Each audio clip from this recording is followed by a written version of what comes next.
listening to Give God 90, where we're not afraid of the tough biblical questions, because we will dig through the language, the culture, and the history to find the truth revealed in the words of our Creator. Good Monday morning, everyone. At least it's Monday morning where we are. Yes, I am being supervised today, so I have to be on my best behavior. Hello, everyone. Glad you could join us today. Oh, my. Yes, I'm watching him. Yes, you're watching. You always watch me. It's like one of the things you do. My job. Yes. And sometimes you do it too well.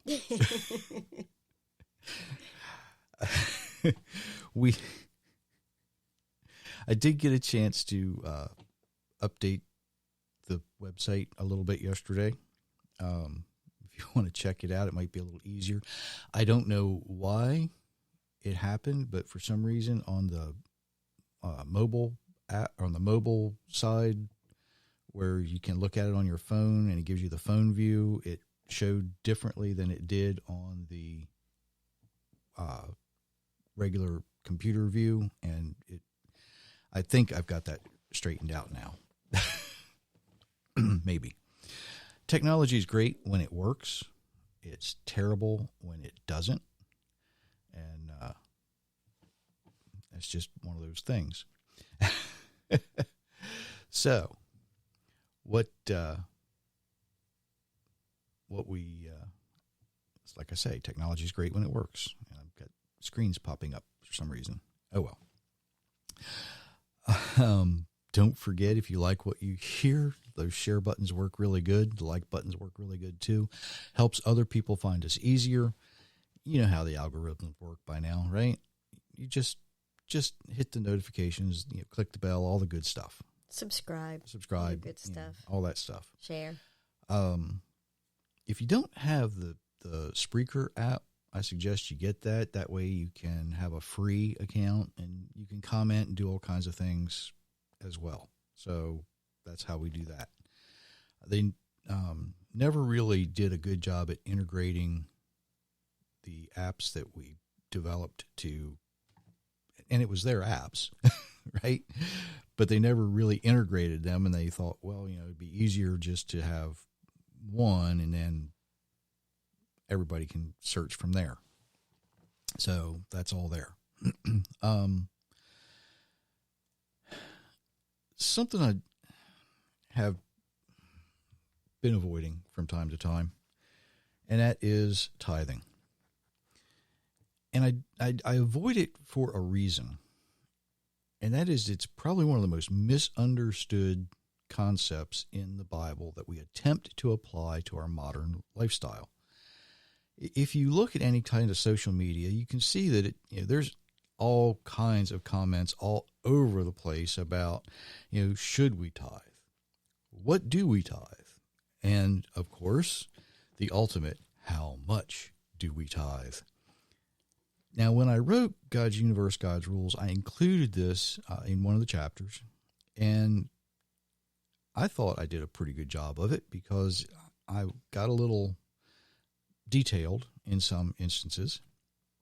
But for those who have not read the book or don't have access to it, because I know that people in other countries don't often, they can't get some things, right? Or if you're just looking for more information, that's what we're going to look at today. And part of that deals with where's the concept of tithing come from? Well, think about this. The concept actually begins long before Moses even wrote the book of Leviticus. All right? So if you want to read that first passage there, we will get started. After Abram returned from defeating Kedorlaomer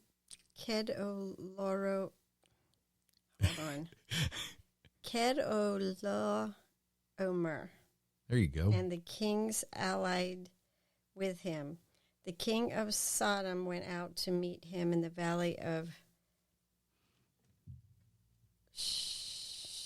Shiva. Shiva. That is the king's valley. Then Melchizedek, king of Salem, brought out bread and wine, since he was priest of God's Most High. He blessed Abraham and said, Blessed be Abram by God Most High, creator of heaven and earth, and blessed be God Most High, who has delivered our enemies into your hand. Then Abram gave Melchizedek a tenth of everything. Genesis chapter 14, 17 through 20. The Hebrew word Maser, and if you're keeping score, it's Strong's number 4643 in the Hebrew, means a tenth part. That's the word. Some Bibles translate it tithe, some say a tenth, others say other things. And when Moses writes this, there's some things he kind of left out. And I shouldn't say it like that, because he wrote it the way it was given to him, right? He writes down the words that the Almighty gives him to write down. But something that everybody knew at the time that we have forgotten, the blessing that the righteous king, Melchizedek, however you want, whatever words you use to describe him, quite possibly Noah's son Shem, when the bread was broken, right? He would speak the words, Baruch atah Yehovah Eloheinu melech haolam hamotzi lechem min haaretz. Blessed are you, Yehovah our God, ruler of all, who brings forth bread from the earth. And then when he picks up the wine, he offers another blessing, but he doesn't bless the bread. He doesn't bless the wine. The blessing is for the Creator. And you can hear it in the words, Baruch atah Yehovah. Oops. Baruch atah Yehovah. I'm sorry, everyone. Her phone rang and it's throwing me off. Sorry. Blessed are you, Yehovah our God, ruler of all, creator of the fruit of the vine. Now, the tradition is that when Abraham heard the blessing for the Creator that the righteous king spoke, as he thanks the Almighty for the bread and for the wine, Abraham saw the day of the Messiah, of his Redeemer, and he rejoiced. And he was so grateful for this revelation that he gave that king a tenth of everything he owned. And remember, Abraham by this time was an extremely wealthy person. But he offers him a tenth. He then taught his family and his servants that blessing with the instructions to offer that blessing every time bread is broken or wine is served. And yes, it would have been the same blessing that Yeshua Jesus offered many times, including the Last Supper. Think about that. Abraham's offering is given from gratefulness. It is not given from indebtedness. He didn't owe the king anything.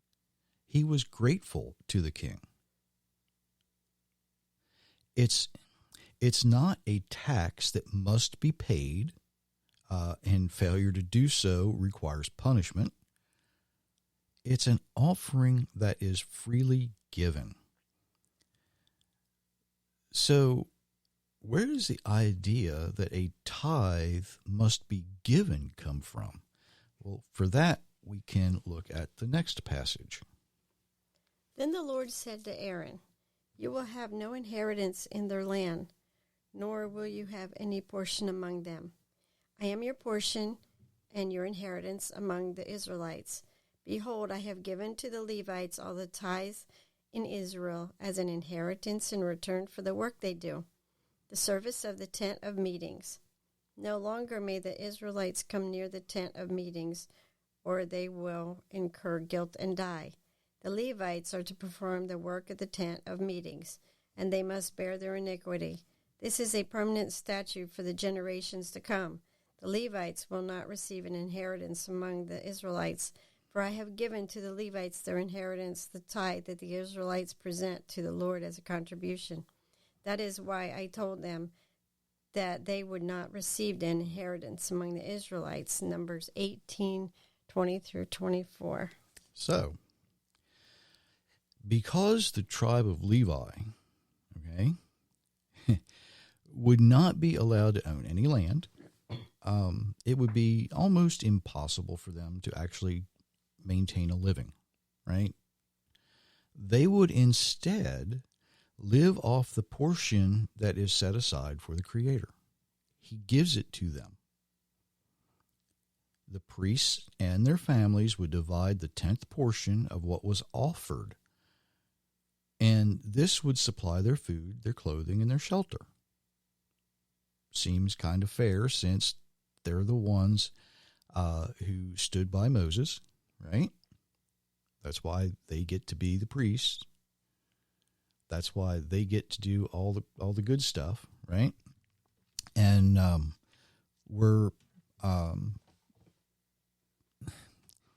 it's kind of like their pay, right? We could say that. But because of the golden calf incident, as I like to call it, the plague on Egypt, which was a sacrificial system, it is now up to the Levites to make sure that everything is done properly and correctly. They were a little overzealous about some things at times. Later, it would lead to their downfall. But anyway, what we have written is that the offerings that are set aside, that the Almighty Himself claimed, will be given to the Levitical priesthood. And before this, there is a command that's found in Leviticus 27. This is kind of interesting.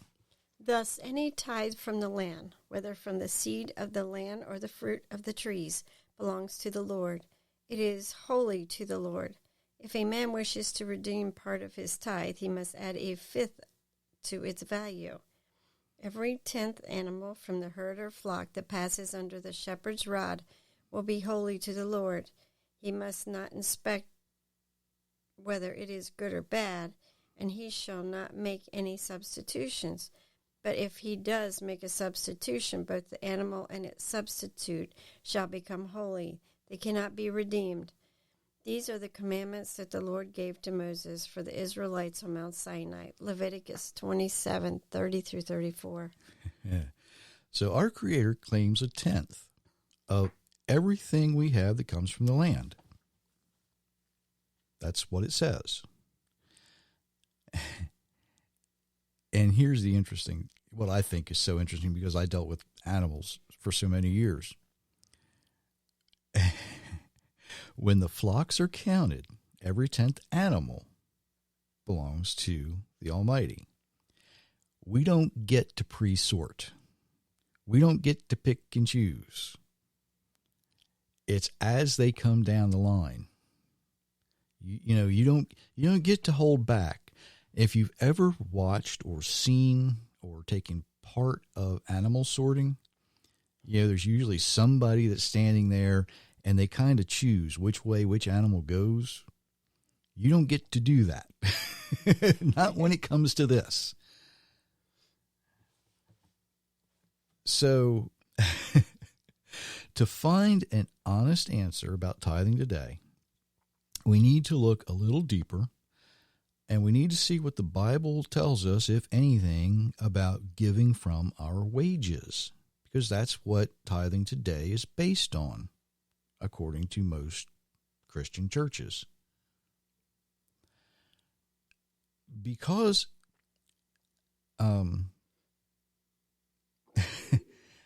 let me say it this way. After all, there's no more political priesthood, right? They don't get to share in the 10th portion. That was corrupted after the fall of the first temple. It was disbanded after the fall of the second temple. What we have today are the rabbis and a lot of pastors who want to claim they're modern day priests. and they're not.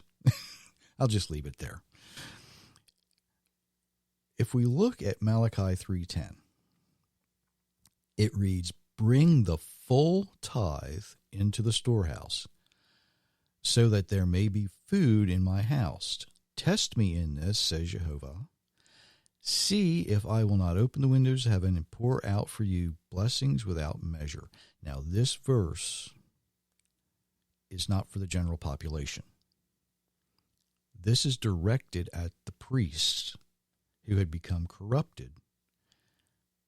And he was warning the priest not to steal from the Almighty.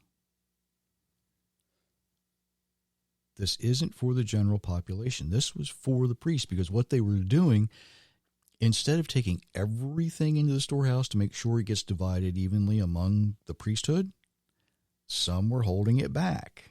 They wanted a little more than the others. And the warning is, you bring everything.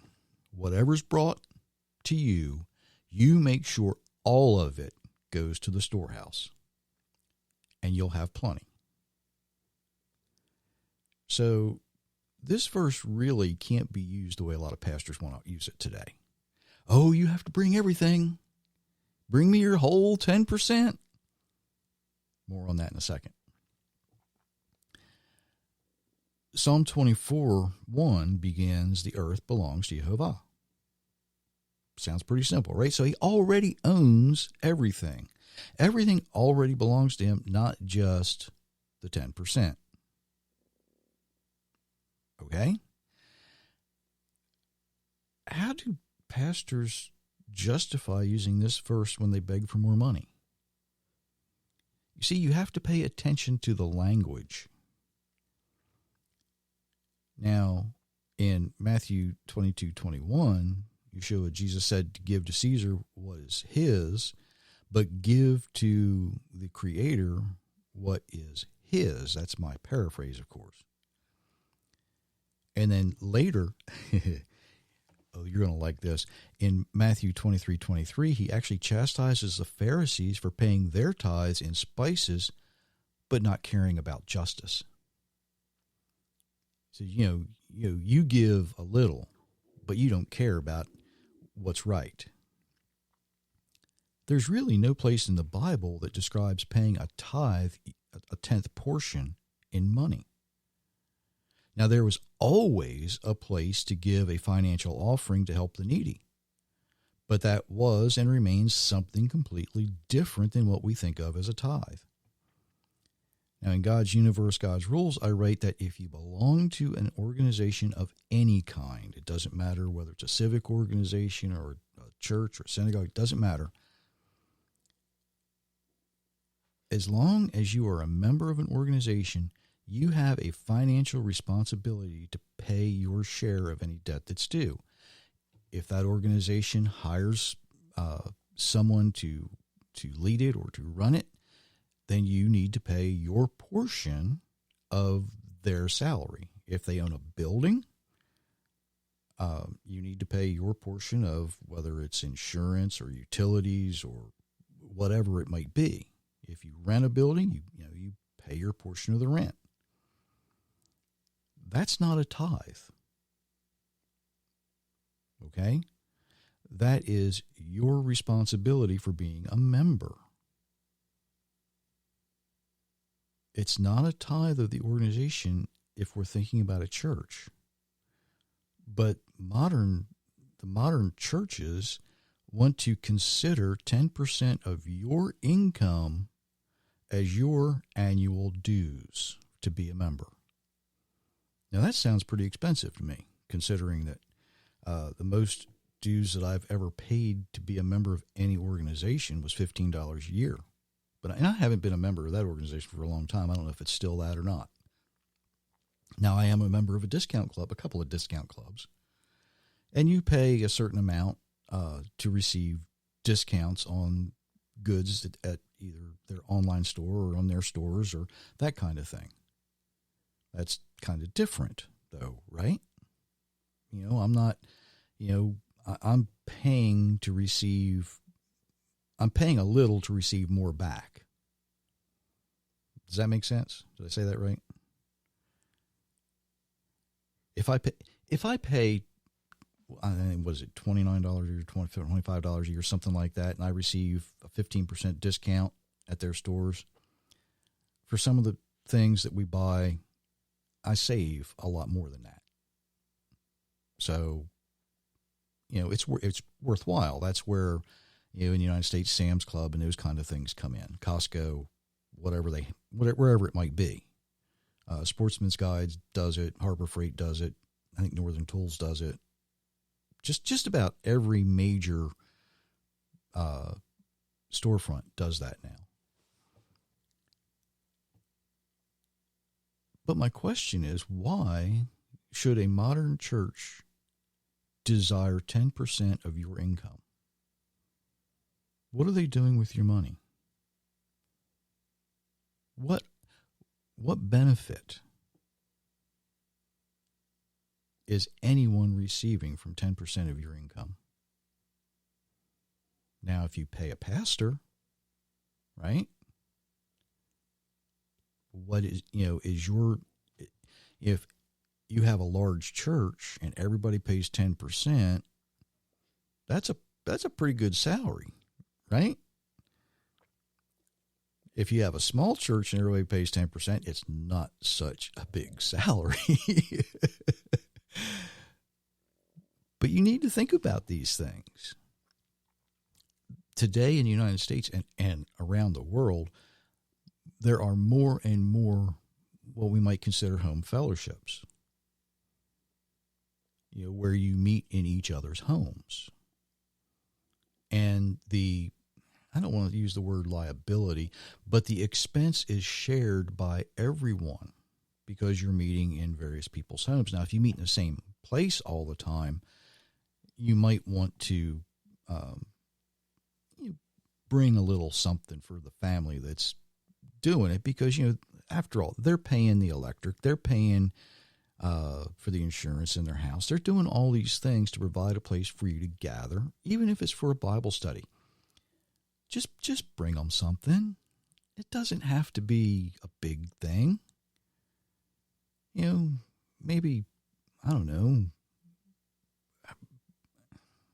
I'm tempted to say a bottle of wine or, a loaf of bread, something. Bring something there to benefit the family who is providing the place. Believers can really no longer be required to bring their 10th portion because there's no Levitical priesthood to receive it, strictly biblically speaking, of course. But that doesn't absolve believers from the responsibility of being charitable. Remember, it's an offering. It's something that is given out of gratefulness, not indebtedness.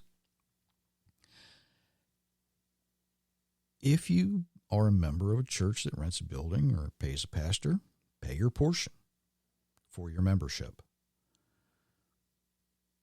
But that portion is not the 10th portion that belongs to the Creator.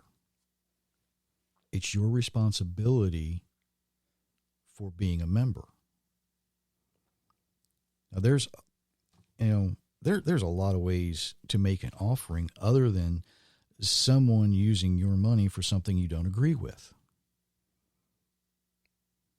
We can talk a lot about taxes here because I'm not sure that any government actually uses their tax dollars responsibly anymore. Doesn't matter where in the world you are. We over the weekend I didn't watch it, but I looked at short video clips, and I've seen pictures of the coronation in Great Britain. They spent a lot of money to do that. Was it worthwhile? Could they have done the same thing that they did, 100, when Elizabeth would have been coronated queen 90 some years ago now? Think about that. Was it extravagant at the time? Yeah. But they basically, had the whoever was performing the ceremony walked in and went through the ritual, and she became queen. They took the carriage through the town, showed off a little bit, and it was done. But this time, there was a concert afterwards. There was like an after party. And the after party and the after party. It didn't seem to end. That's a lot of money. That's a lot of their tax dollars to waste, in my opinion, that could have been used for something better. And I'd say the same thing about any presidential inauguration today. I'd say the same thing about any governor who wants to throw a party, in his state after he's inaugurated. There's better ways to use people's money than to waste it on having a good time. Do people need to enjoy themselves? Yes. But not at the expense of someone else. Just saying.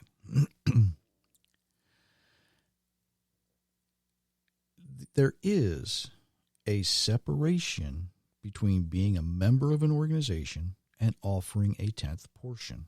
Gratefully offering a 10th portion. Now, pastors today are really, really good about giving sermons to help you be a good steward of your finances, but they all tend to end up the same way. You have to give more. Oh, you've got to, when you open that pocketbook, when you open that wallet and the moths fly out, you're not giving enough. Right?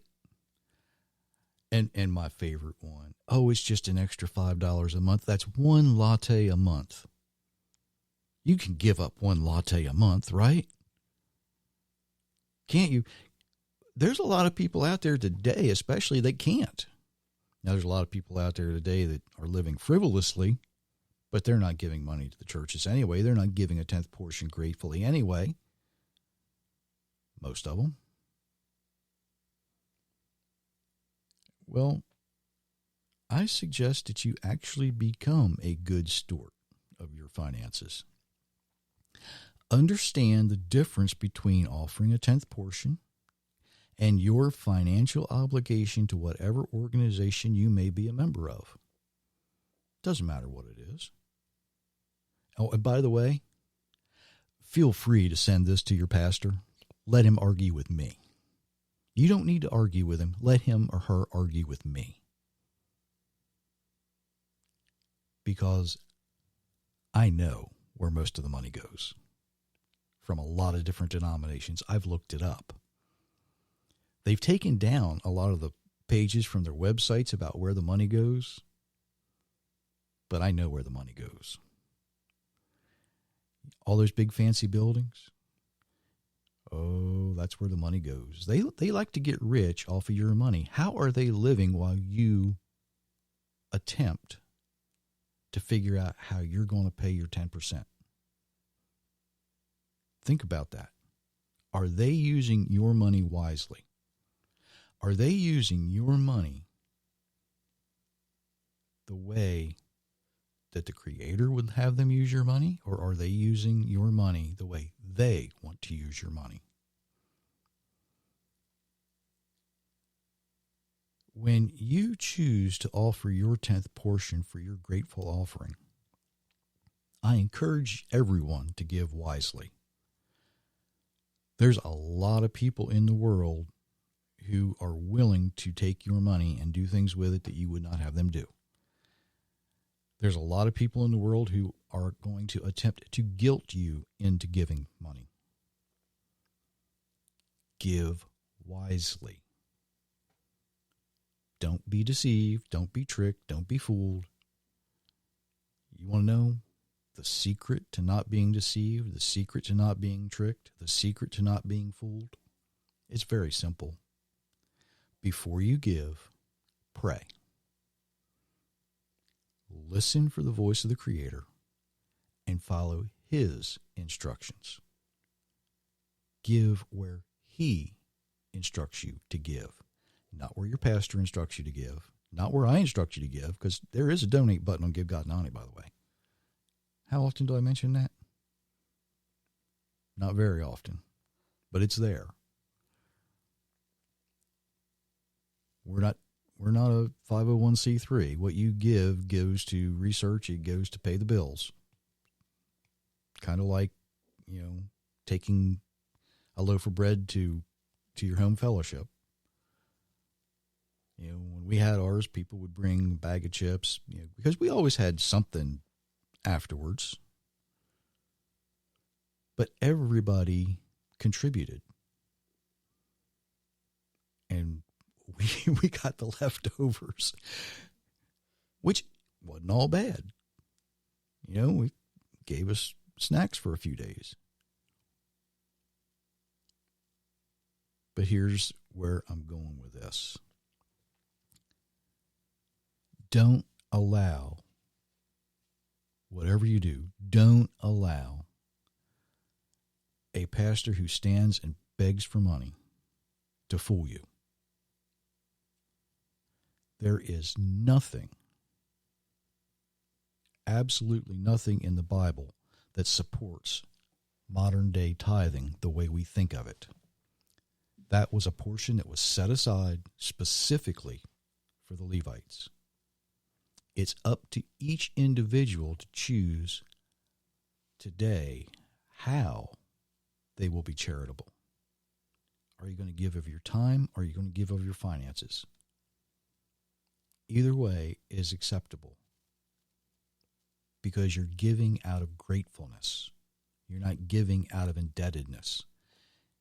And too many pastors today want to trick you into believing that you must give because you're indebted. Yes, you have freely received. And yes, you do freely give. Give wisely. Very wisely. Be a good steward of your finances. Put your finances where you choose to put them, not where someone else chooses to put them. Did you have anything? Everybody be blessed, and we'll see you on Thursday. Absolutely. Till Thursday. Many, many blessings, everyone.